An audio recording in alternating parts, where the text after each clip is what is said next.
Yo, yo, yo. Welcome back to another episode of Shy Bulls Podcast. On today's episode, I got to talk about it. How can the Chicago Bulls improve this team this offseason? Y'all already know how it went down, but y'all already know. We going to get right into it.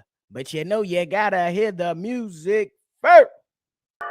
Cognac, gang, gang.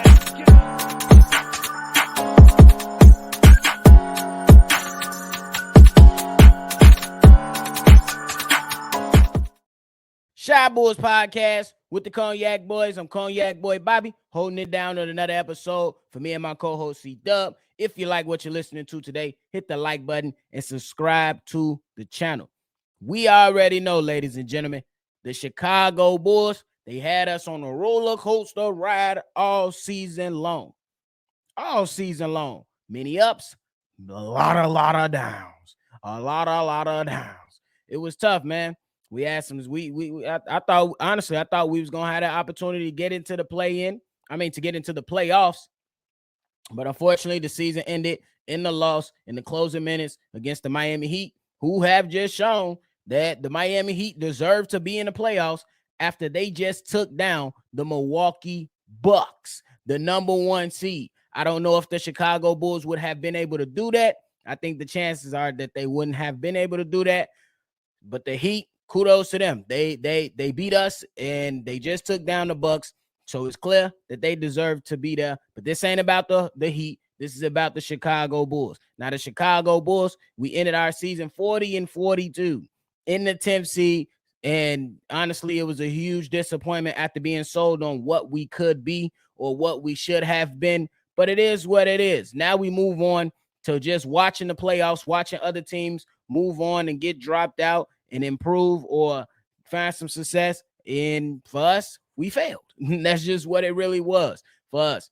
But the Chicago Bulls, we know that when AK came in and said that we was gonna bank on continuity, we kind of was like, okay, we understand that you're gonna let it run its course a little bit. You ain't got that much, you ain't got that much money available. You ain't got that much money available. And there's not a lot of assets that you have readily available so you can go ahead and make big trades and get things back without mortgaging the future. So that's understandable in some aspects. But the Chicago Bulls last season,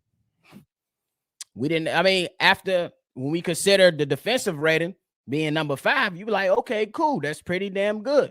But when you're looking at the offense and what it should be and what it needs to be successful in this league, it just was not up to par with the modern day NBA. These guys, the Chicago Bulls, we were 30th in 3-point attempts and makes, 24th in offensive rating, 20th in assists per game, 28th in offensive rebounding. And the offensive rebounding key was huge, in my opinion. But how can the Chicago Bulls improve this offseason? I say first thing first, rest in peace, Uncle Phil. But once we move on to talk about the Chicago Bulls, first thing first is that this organization, this front office needs to pick a lane. Number 1, pick a lane. Do you want to get younger or do you want to continue to build around the core? Me, if you asking me, I want to get younger. I don't say you have to break up the entire core of LaVine, DeMar, and Vooch, but I believe Zach LaVine is a for sure stay. And then the Chicago Bulls front office has to make a decision on if they want to go in the direction of DeMar DeRozan, or do you want to go ahead and support Nikola Vucevic and bring him back in? I don't believe, me personally, I don't want to see the same big 3 that we had. I don't want to see LaVine, DeMar, and Vooch together. That's just my personal opinion. I know there's going to be some people that's pushing for DeMar to go, and there's going to be others that's pushing for Vooch to go. Honestly, that's not for me up. Hey, figure it out. That's just what it really is. Figure it out. If you want to run something with Zach and Vooch, cool. Or if you want to run something, since DeMar still has a couple years on his contract, and you want to run him with Zach LaVine, who they have came out and publicly, they came out at the exit meetings and praised each other and gave kudos to each other and basically said that they have a great relationship on the court and off the court. Shout out to them. Take all that into consideration. I don't care. Just figure it out. Pick a lane. You want to build around the core of these three guys, or do you want to get younger? Continue to get younger. You know what I'm saying? So get a younger center. Get some more another point guard. Things like that. So pick a lane. That's first thing first. They got to pick a lane and let us know.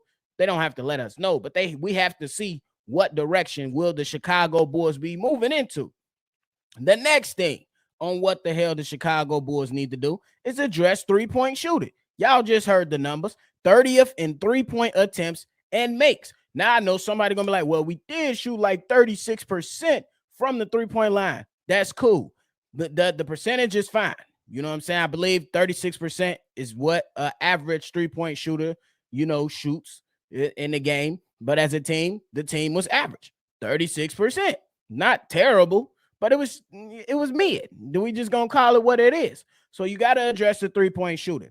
There's gonna be some free agents available. There's gonna be some players available to where you can go ahead and add that. Now, if you're gonna add that in the starting lineup or you're gonna add that to the bench, it is what it is. I don't care. You just gotta figure it out, because once you add those three-point shooters, you open up the floor a little bit more for a mid-range player in DeMar DeRozan, who likes to operate in the mid-range. Now, he said that this offseason, he's really going to work on that three-point shot. Cool, fine, I believe him. I will believe that he will go in and work absolutely on his three-point shot. But you still need others around him that are capable of hitting the knockdown three when that opportunity presents itself. So that's the first thing I got on my list. Next thing, find you a point guard. I'm not waiting on Lonzo Ball anymore. They said, well, they didn't give, AK really didn't give, he didn't really open up on that question that was asked about the point guard position. But in my eyes, you cannot sit here and just sit back for another year and hope that Lonzo Ball is coming. I don't believe the front office is stupid. I believe some of the moves that they made have been questionable, but I'm not going to sit here and say that these guys are stupid. They know that you need a point guard to put next to Zach LaVine, because good point guards next to Zach LaVine helps Zach LaVine and the entire team. When the entire team had a solid point guard in Lonzo Ball running the show, the Bulls were number one in the East. Not saying that we're going to get back there, but we can see that that's the potential. Somebody, a point guard, to come in here, orchestrate plays, control the pace, push tempo, things like that. They need a point guard that can do something like that. And the good thing is that there are some point guards available. Maybe not the best, you know what I'm saying? But there are some competent point guards available who we'll talk about at a later time. As me and go ahead, we're going to give y'all an early free agency look for the Chicago Bulls later down the road. Next thing on the Chicago Bulls list, after getting three-point shooting and finding you a point guard, you got to get some size.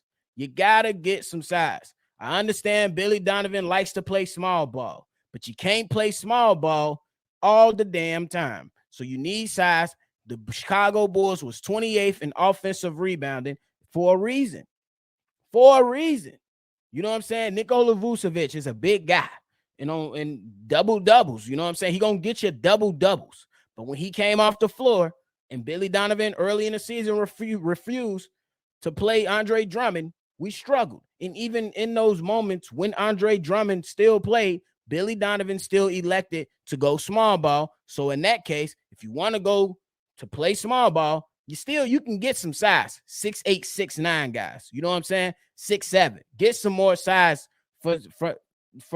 get some more size on this team so these guys can come in and be contributors to the rebounding battle. You need that.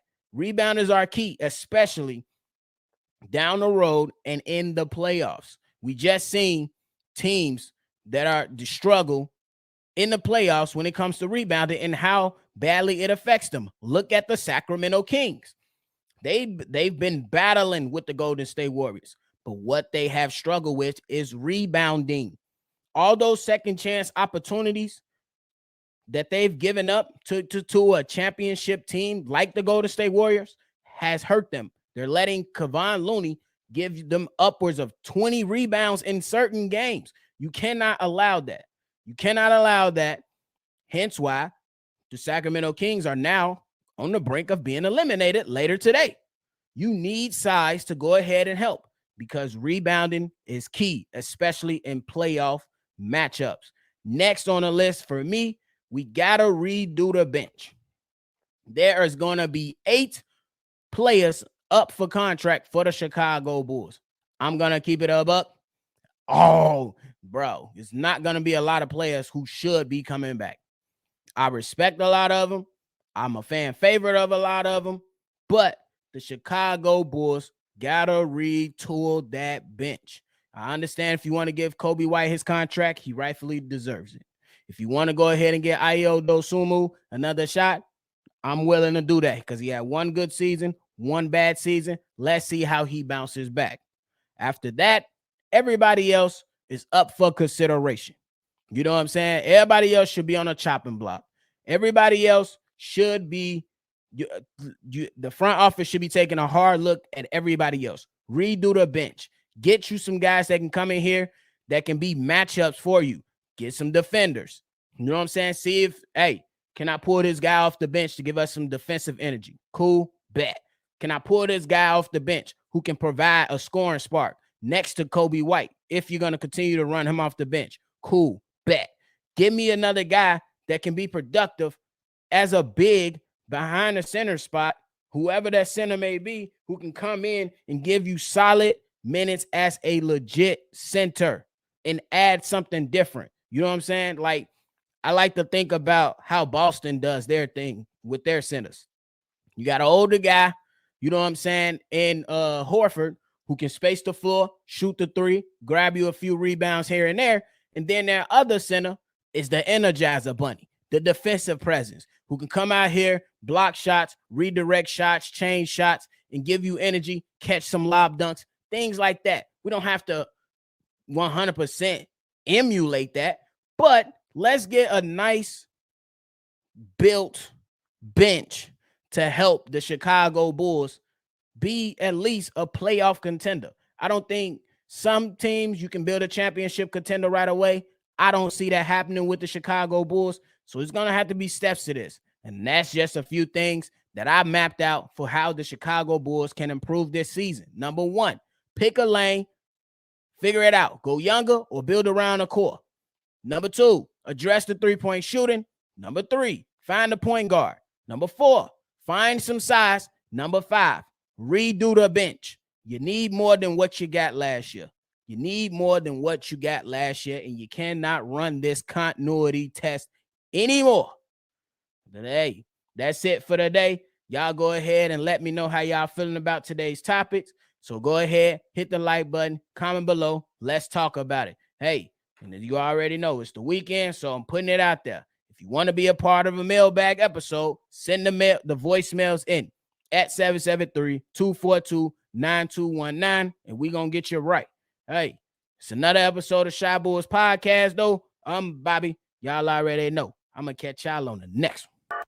Cognac.